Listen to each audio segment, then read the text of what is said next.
coming, the Yanks are coming, the drums rum-tumming everywhere. Welcome back, my guests, to my February show. I'm presenting real-life stories from men and women who have served, and I think that you can understand what military service is like and why we are so proud of what we did. When you're in the military, the jobs and things that we do can be very stressful.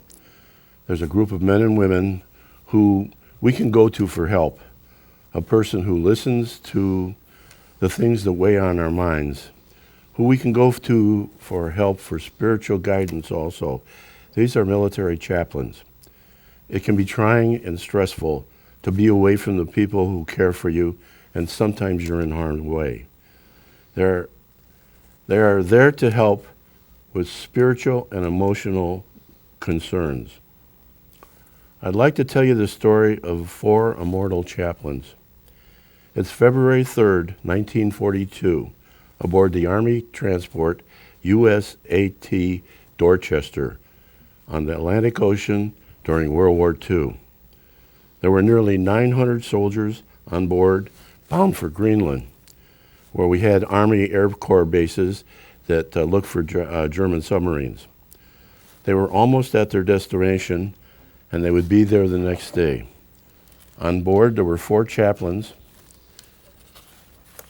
who were there to comfort and spiritual guidance for their new flock in Greenland. One was Catholic, one was Protestant, another was Methodist, and the final chaplain was Jewish.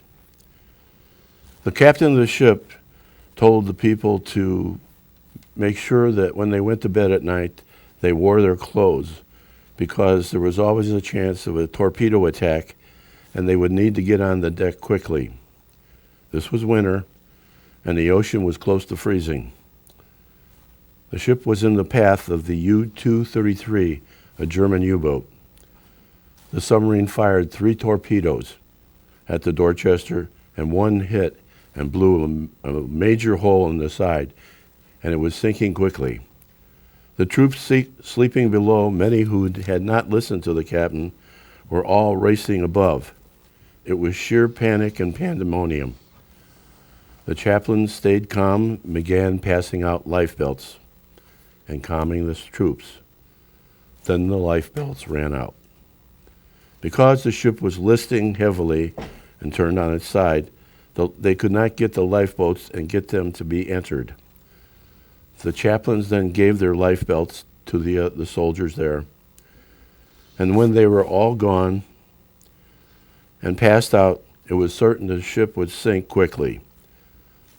The survivors said the chaplains linked hands and led the people on board in prayer till the ship went down. They were faithful to their flock of over 900. Of those 900, only 200 were saved. In 1948, the U.S. Post Office issued a commemorative stamp and designated the 4 chaplains. 12 years later, Congress created the 4 Chaplains Medal. Memorials were made across the United States, including a chapel for the 4 chaplains in Philadelphia. The names of these chaplains were Clark Poling, George L. Fox, Andrew D. Good, and John P. Washington. Faithful to the end to God, their flock, and to their country. My guest today is Dale Carver, retired Army Lieutenant Colonel, born in Chicago, grew up in Roselle and Lombard. He attended Western Illinois University, earning a Bachelor of Arts degree in Communications Arts and Sciences. He attended, while there, in Army ROTC, which is Reserve Officer Training Corps. He graduated and received his commission as a 2nd lieutenant in the Army Signal Corps. In 1973, he graduated, and at that time, he also married. And then he served in several duty stations, including Fort Bragg, Fort Carson, Fort Gordon.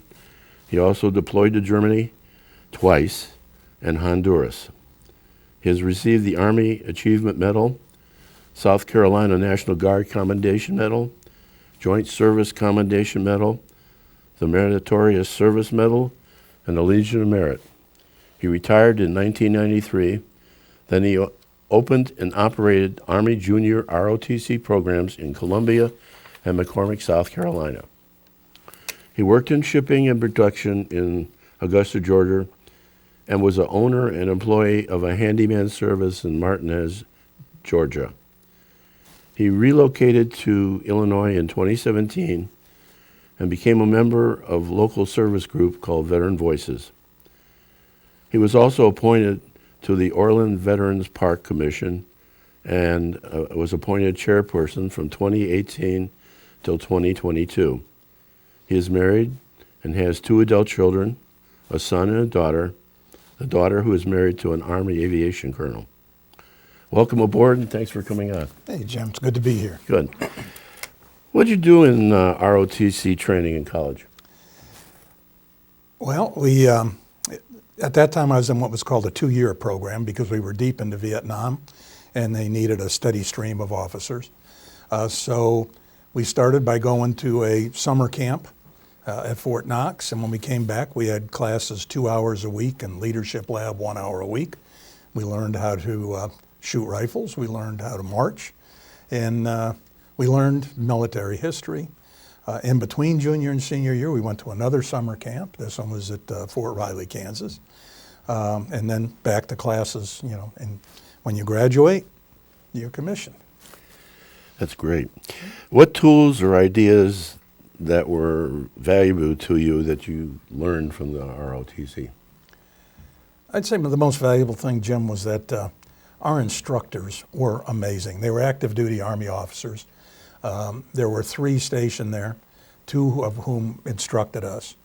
And they were, as I said, they were amazing. They were awesome. They had been boots on the ground in Vietnam. They taught us by example, which is the leadership trait I value most.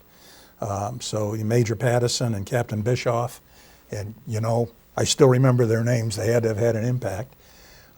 They were just great with us, and they were always there for us. It was not an easy time to be in ROTC on a college campus in the United States, and they helped us get through all of that. So that stuck with me, their leadership training. Once you were commissioned as second lieutenant, what were some of your duties? Well, I started as a communications equipment logistician, which means that I worked with repair parts and maintenance. First, I was on staff in a maintenance battalion, but then I was given charge of a platoon of 40 soldier technicians that did minor repairs or what could be done in the field to the equipment that we had at the time. That was a great experience to have. Yeah, I understand because I was a teletype and crypto repairman. So. Oh, there you go. What does the Signal Corps do, and why is it valuable to the Army?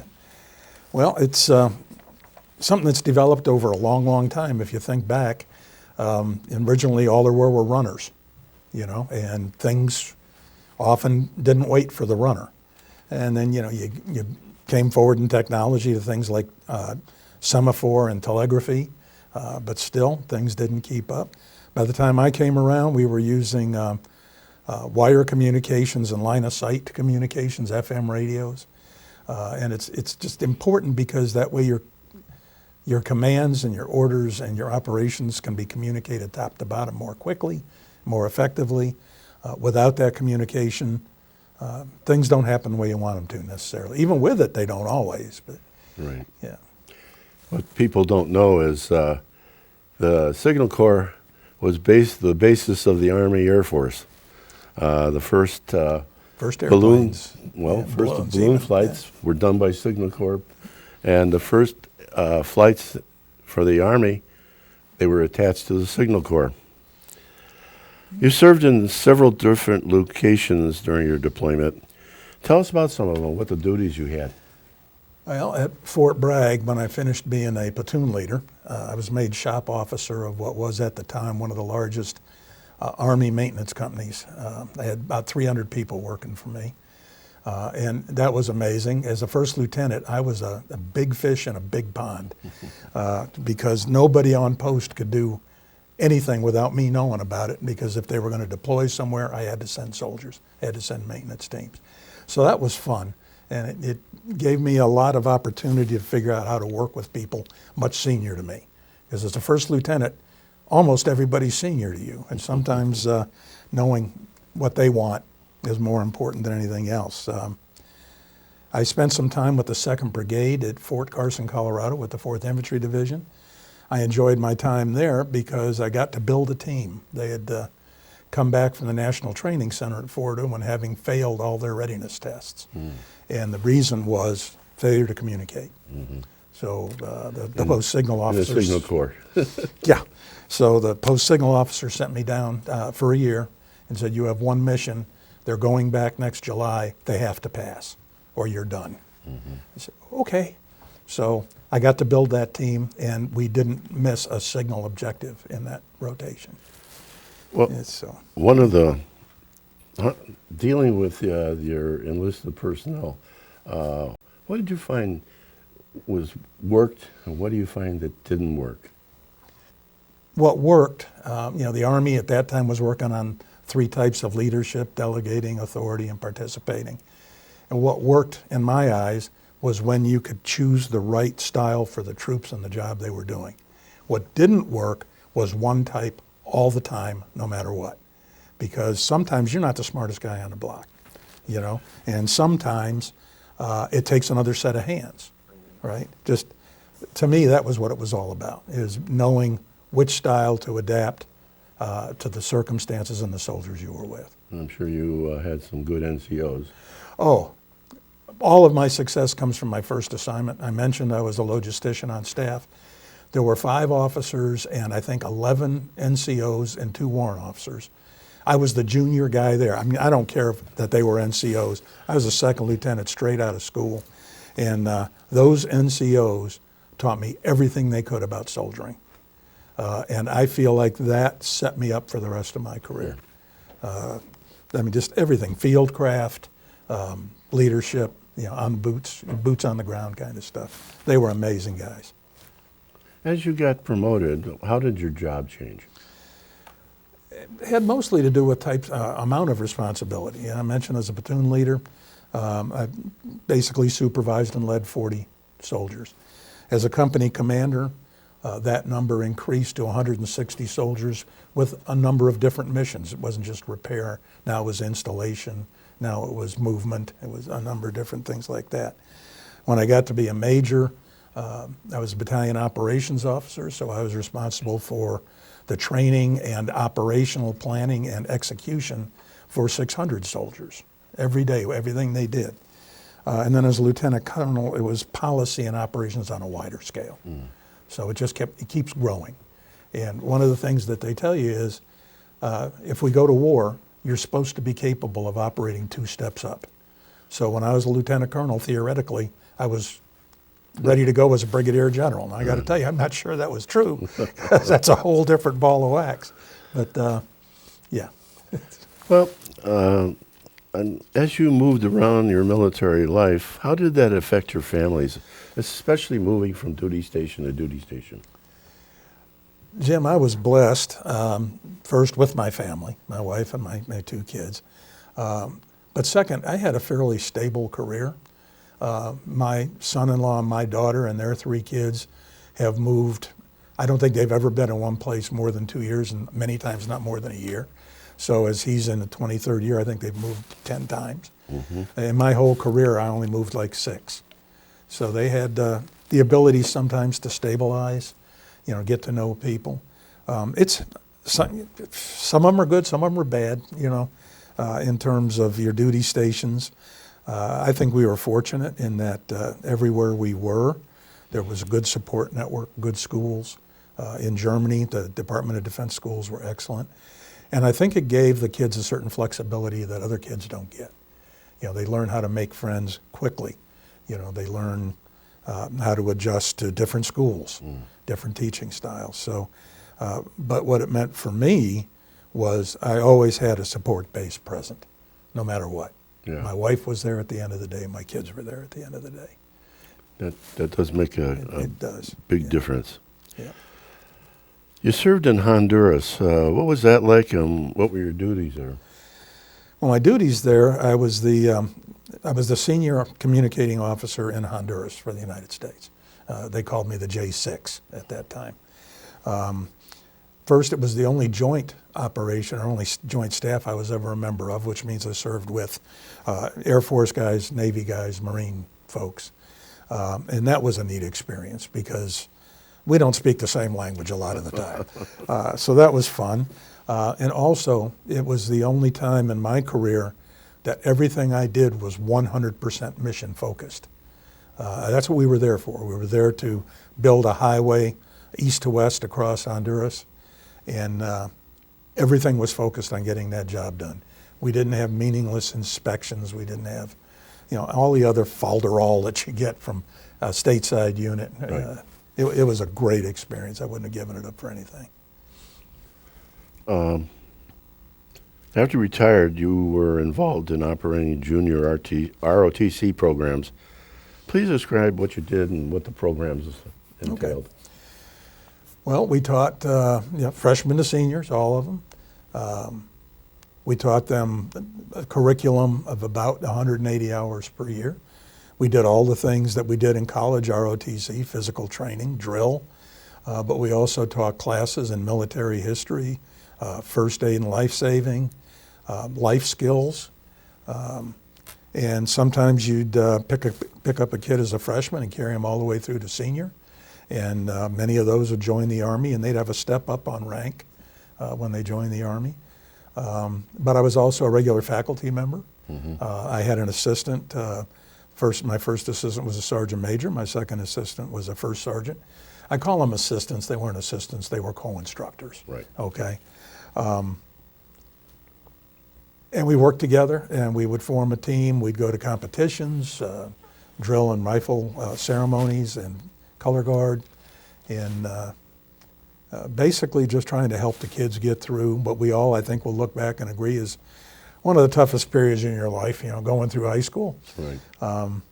So for a lot of those kids came from really bad circumstances, and we could provide them some structure and we could provide them some care that teachers on a graduation track requirement can't necessarily do because of what they are required to. Well, we don't have state mandated standards, so we can deviate when we need. Understood. Your son-in-law is in the Army as an aviation officer, colonel. What's the difference between being in the military now and when you were there? I got to start by telling you, he came home yesterday. Great. The 10th Combat Aviation Brigade was stationed over in the Middle East in 5 countries for the last 9 months. He was in command for the last 6 months of that, and he came home yesterday. And the remaining soldiers, everybody will be back by the 1st of March, and they're all coming home safe. Great. So that's terrific. What's the difference? Speed. Things are so fast now because of technology and communications. I mean, it's instantaneous. The president, and I expect to see this someday soon with our current president, can talk to a soldier on the battlefield with about 30 seconds notice. From Commander-in-Chief of the Armed Forces to the first private on the ground, a half a world away. So it's fast. I mean, it's just the level of multitasking that they have to do. I got to tell you, I'm sure they're trained up to it. Mm-hmm. I would have had to train up a long time to get to it because it's just amazing what they get done. Well, I'm happy that your son is back, and some of those units we've been sending care packages for, and I know you're involved in that also with your group. You're involved in different charities. Can you explain what you do and what the involvement is? Okay. Well, we moved back to Illinois in 2017, and I immediately met a man that you and I both admired, Darrell Wertheim, who passed away a couple of years ago. And he latched onto me. He had formed a group called Veterans Voices at Faith United Methodist Church in Orland Park. And he got me involved in that. And it was all about service to community veterans. He came up with the idea of Veterans Information Saturdays in our community. where we'd have every veteran we could find come in, and we'd have all the service agencies there to sign them up. We're going to do another one of those this year on May the 17th. He also introduced me, as you mentioned, to the Village of Orland Park Veterans Commission, where I served for 4 years.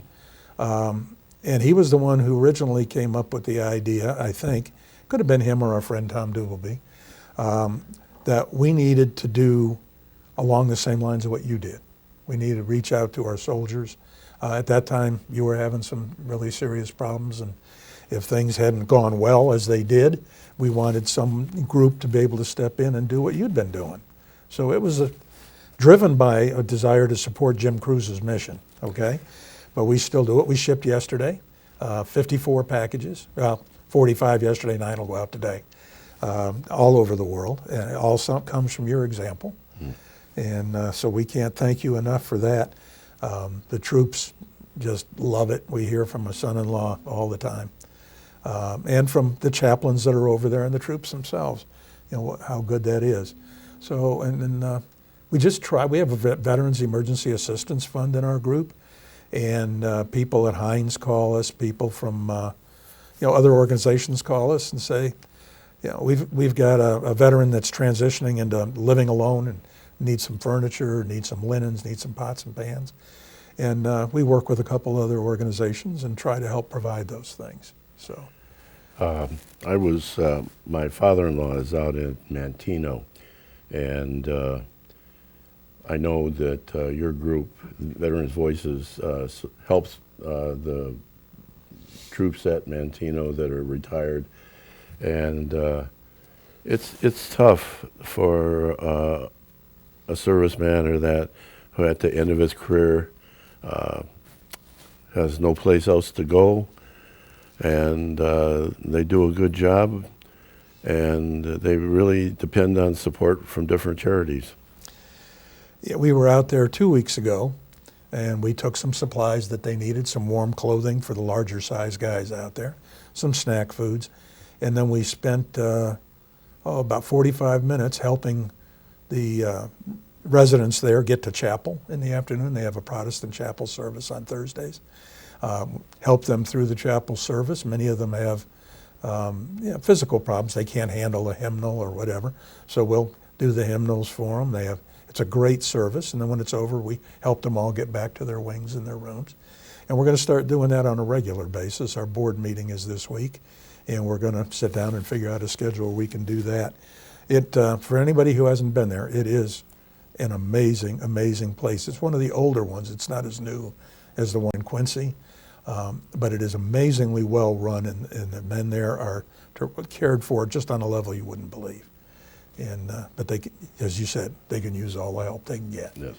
So it's something we enjoy doing. It's another one of our missions. These are my shows. I always ask my guests, how do you feel about being a vet? You know, many of the people that watch the show never served, and I like to have them know how vets feel about what they've done. Jim, I can't imagine having done anything different with my professional life, okay? I mean, between ROTC, active duty, and JROTC, I wore the uniform for 36 years, okay? One form or another, sometimes a day or two a week, sometimes all the time. I wouldn't trade any of that. I'm proud to have served, and I love that I'm continuing to serve. The Army started a program a few years ago called Soldier for Life, kind of like once a Marine, always a Marine. And I have to tell you, when I first got out, I didn't see myself going that direction. I was fine with being done and thought that was it.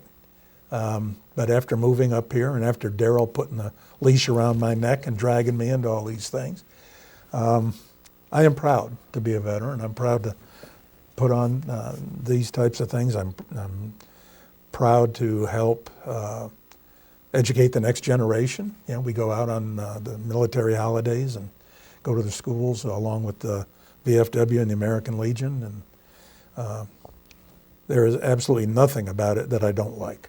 Okay. All right. I appreciate you doing the interview, and I want you to accept this pin, this coin. Thank you, Jim. Thank you. Thanks. I appreciate all of this. Thanks for having me on. It was an honor. I enjoy this part of the show where I read letters from the heroes who we support with care packages. It's written to a lady that runs a group similar to mine. Of course, we work with her, and her group also sends care packages to the troops. January 30th, 2025, Miss Jackie Conley. I received a care package from Oak Lawn, and I want to express my deepest gratitude to you and everyone else who pitched in. Please extend my thanks to the teachers and students at Oak Lawn Hometown School for their generous contributions of Halloween candy. We didn't really have trick-or-treat here in Kuwait, and the guys are already tearing into it. Additionally, I want to say I'm grateful for the members of the VFW Post 9773 and their letters of encouragement. It's good to know that we're remembered and rooted for by our parents back home. Finally, the Christmas decorations were very helpful to boost morale and the personnel helping our living spaces. I'm confident to say that I can now boast the most festive bunk in the entire barracks. Thank you for your thoughtful package, and I pray that you have a comfortable Christmas in Oak Lawn. Stay warm. Sincerely, Marshall Bowen, 1175th Military Police Company. Any of you who have deployed heroes overseas, we would be honored to support them with care packages. My email will be listed after the end of the show, so if you send me their names and addresses, I guarantee you we will support them till they come home. Thank you for watching my show. It is truly an honor to present to you the men and women who have served and their stories. I hope to see you next month here on PHTV4. Honor and respect.